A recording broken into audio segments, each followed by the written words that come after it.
So by now you've seen that Joe Biden has dropped out of the presidential race and endorsed Kamala Harris to be the nominee on the Democratic ticket. And if you haven't seen that, I'm happy to be the one breaking the news for you. Here's what we're going to do. We are going to stand up and get full-throated behind Kamala Harris. We are ready to be fucking coconut pilled and ready to start fighting against Donald Trump and the Republican Party. With that being said, I am fully aware that a lot of people have reservations about Kamala Harris, and it's the people who are not in the political realm every day. I do this for work, and so I am fully aware of what she actually has accomplished and who she is as a person.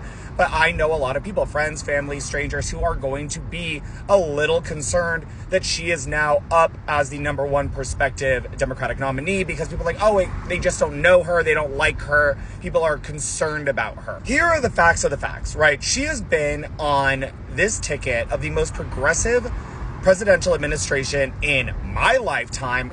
Some would say in the lifetime of the entire country, depending on how you look at it. So she has that to run on. Whereas in 2019, when she was running a campaign, she only had a couple of years as a senator and years as an attorney general to run on. Second, she is not the same person that you saw run a campaign 4 years ago. She's also not the same person you saw as vice president 3.5 years ago when all of the stories about all of the staff turnover was happening. She is now running a tight ship. This is a fully functional office of people that she has working beside her that you can rely on from day one. She is a fantastic speaker. She knows what she's talking about. She has the women's reproductive rights on the agenda. She's got democracy on the agenda. She can prosecute the case against Trump being a 34-time convicted felon. She is extremely well-spoken. She is young. She is much younger. She is 54 years old.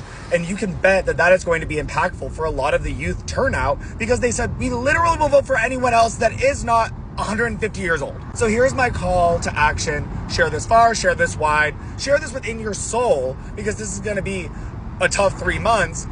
We are going out there and talking to every person who says, I'm concerned about Kamala Harris because she's not likable. You know why she's not likable, in your opinion?